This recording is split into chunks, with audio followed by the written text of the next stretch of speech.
Okay, welcome back to the Harp and the Habit. It's wing night here at McCarthy's Irish Pub here on University Boulevard.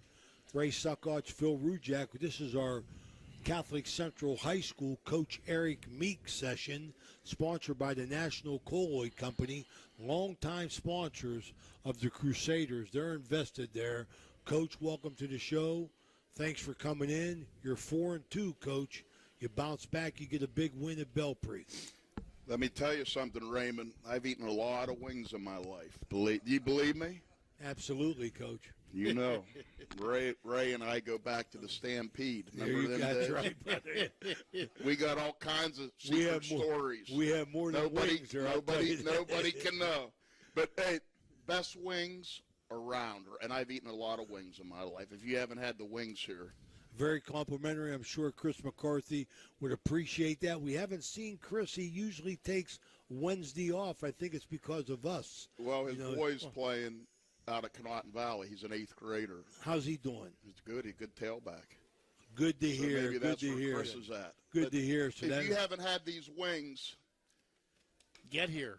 Now we can talk about football. Okay, we got to 12 quick ones. You play the. In honor of this place, you ever run the wing tee? Or the double wing? So, Ray, what'd you ask me? So go ahead, Coach. Tell us a little bit about that big win over Belpre. What did it take you to get there? 2.5 hours or about more? 2.5 hours. Neat little town. You go down through Marietta, and it's about 15 minutes outside of Marietta. They were very, excellent hospitality. We got out the gate right away. My kicker, Santiago Descalzo, was somewhere else at a soccer game, so he didn't get there to the end of the first quarter. So the first 3 scores in the first quarter, we went for 2. We got all 3 conversions and went up 24-0, and we cruised to a 51-18 victory, and everybody got to play. And at least you got to work on your 2-point extra point. Yeah, yep. And so it was a good night, and we needed a big rebound after the Wheeling Central game. Yeah, Wheeling Central. They're in. They're going to be challenged tomorrow night. I guess they play Barnesville. But I was just going to say that great bounce back win for you. Feel good night. You get everybody play. You feel good about yourself. You get the ride home. Everybody's happy, and you're probably having a good week of practice because of that. Tonight was a very good night. Now, I told the kids this too. When you go back and you look back, Lisbon, Monroe Central scrimmage, Wellsville, we were sloppy with a win, but we played hard, and we got better every game, and basically until Wheeling Central, we just did not play well, and they were very good. But I told the kids this week, hey guys, there's one of my players there, we're 4-2, and there's a lot of people that think we'd be 4-2 at this point. Absolutely. But we're not satisfied because we got 4 tough games ahead of us. And we always say in the month of October, you need to play your best football. You got to play better football in October than September, certainly better than August. And here we are, and it just so happens to be that we're starting to get healthy right now. So, we're 4-2, and we got 4 tough ones starting with Friday night over at Oak Glen, and we need to win some football games to keep playing Halloween weekend. Well, I tell you, Coach, my thing about Eric Meek in your time at Catholic Central, what I like is you line up, you get behind your offensive line, and you run. You ain't sugarcoating nothing. It's a matter of here we come, stop us. You mix some plays in, but I like that for the mere fact that I believe that you're playing to your personnel. Well, thanks, Raymond. And I've always believed that when a program's struggling, you got to get a physicality and a discipline as far as, the culture in the locker room. And, I just like old-style football. I don't like this stuff where you're spread all over the place. To me, it looks like basketball. And I said, 3 years ago, hey, we got to develop a mentality, a physical mentality, and we got to play like we practice, and we line up good on good. And when you're running power, ISO, trap, counter, and you just keep doing it over and over and over again, kids decide they're either going to get physical or they're going to shy away. And, I think that that's the type, and same way defensively and special teams. So I do appreciate that. And Eric, once again, Sprockeye had a banner night. Responsible for 4 touchdowns, scored 2, threw for 2, was 5 for 5 throwing the football, had 67 yards rushing, and I'm sure limited time. Right.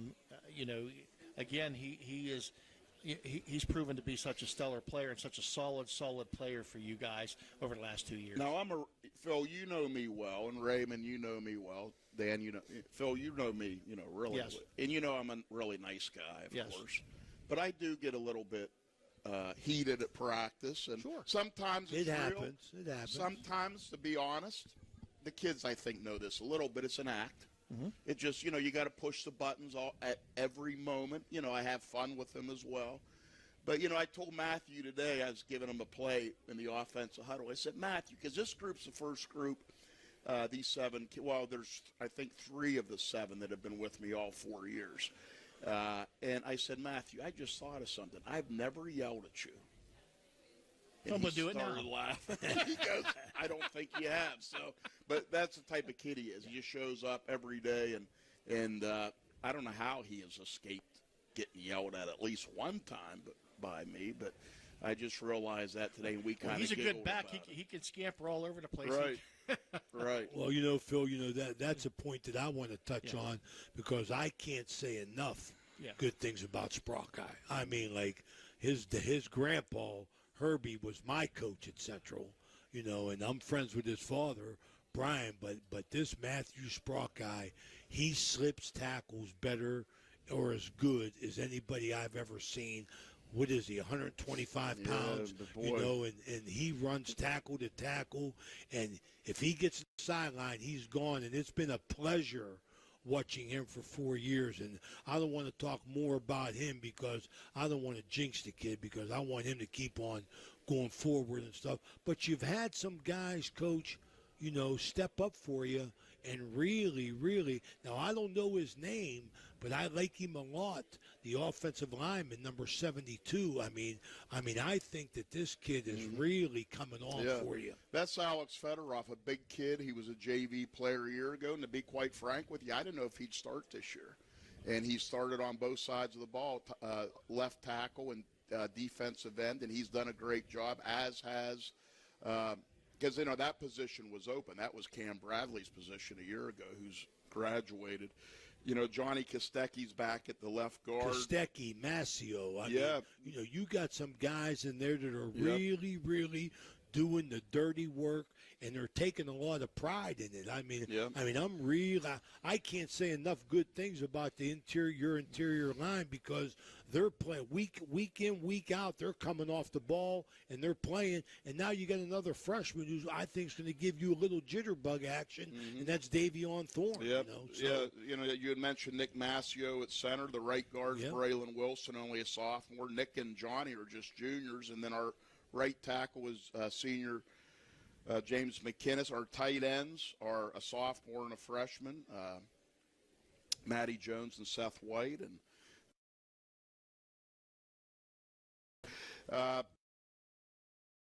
backfield, Kai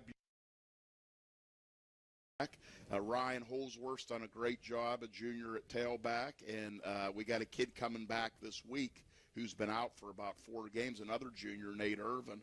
And then we've had Zach Bryan in there also at times. He's come on, He's a receiver, as is Michael Fabro, but Zach's played a little fullback. And then, as you had mentioned, we have a freshman. Of course, a lot of people at Central remember that name. His grandfather and uncle, great players on some great teams in the past. And Davion's just a freshman. He's a receiver. He likes receiver. And I said, hey, would you try tailback? And he said, yeah. And, he's done really well. And he, as a freshman, sometimes you're a little bit hesitant. But, I think he's kind of shaking that freshman feeling off. And, I think he's going to be a really good player. He also starts at outside linebacker for us. Coach, you mentioned some names that I've just been thinking about. And as I watch the game, because we do your games, you are getting something from everybody. Yeah. Fabro and Brian have come along on the outside. They've helped you. Seth White plays a solid offensive and defensive end for you. I mean, you got some guys that are coming. Ryan Holsworth runs north and south. I want to kill him whenever he tries to go east and west because he runs north and south as well as anybody. Mm-hmm. Kai Busick, I mean, he got Leo Lanigan's blood in him, Right. so you know how tough he is.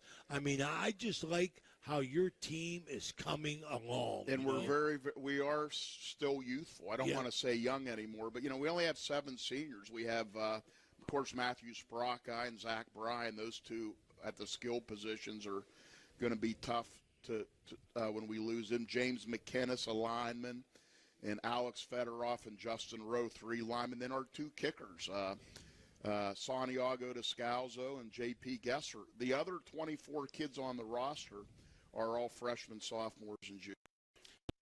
You have expectations. These kids are going to do certain things, but you've had a lot of guys at different positions, about every position you have, that have risen to the challenge. I know you challenge them every day, and they get challenged in games. They have risen to the challenge admirably. Yeah, they have, and it's, we, we just tell them, hey guys, there's people that I respect that told me privately back in the winter or in the spring or in the summer, man, you're going to really struggle this year. Now, we still got football to play, so right. we don't feel we've arrived. But at this point, we got a lot of kids involved, and they're showing up, and, the locker room chemistry is good. And, and that goes back to the last couple years as the senior class of the past. I talked to a kid last night that graduated 2 years ago, B.J. Fallon. I talked to a couple kids last night that graduated a year ago. They're just great human beings, and they have shown these older kids, hey, seniors, go over and talk to the freshmen. Don't let the freshmen sit over. And that becomes contagious when you have everybody like a family, and no drama, limited drama. That's where my job comes in. And, it just it's really good. And I think that we're growing up and we're maturing. And you need to be ready for next week as you travel Right. to New Manchester to take on a very good 4-1 Oak Glen team. What are you looking for in that? Well, next week? they're a veteran football team. Now, a couple of their better players did not play against us last year. They were out for different, health issues. But, we've got to see them play in person 3 times. We have some film on them, obviously. And, they're a good football team. They got good size. They certainly know how to do some things. There's some of my guys right there. So, they're going to be well coached. Yes, they're going to be ready to play. Well coached. 2 of my assistant coaches, Doug Taylor and Ray Purnell, of course, were on that staff. Doug was the head coach, and they had nothing but positive things to say about the kids. And they said they're really great kids. Yeah, Oak Glen's a good football team. We got and defensive line, which is going to challenge you, So, but as well as I do, Coach. I mean, the games are decided in the trenches, so Right. We'll see who wins that battle. And with that, I mean, there ain't much else to say. I mean, Right. You got to block and tackle. So whoever wins that, I mean, I think that's the strength of both teams. Is the offensive and defensive line. Yeah, That game's going to be on OVSO. Yeah, as well on absolutely. Friday We'll be night. carrying that game live 7 o'clock. We'll be on the air at 6:50. That'll be Mike Florak and Jimmy DiCarlo. And with that, Coach, I want to wish you well. Thanks, Continue Ray. the best luck. See you Thank next you. Wednesday. Thanks. Good Phil. luck, my good friend. Okay. That's Coach Eric Meek. The Catholic Central Crusaders are 4-2. As Phil said, they travel to New Manchester and take on the Golden Bears in the Bears Den. Friday night on the High Valley Sports Online. We'll be on live 6:45. Coach Meek, thanks for stopping in. With that, we'll take a quick break. We'll be right back.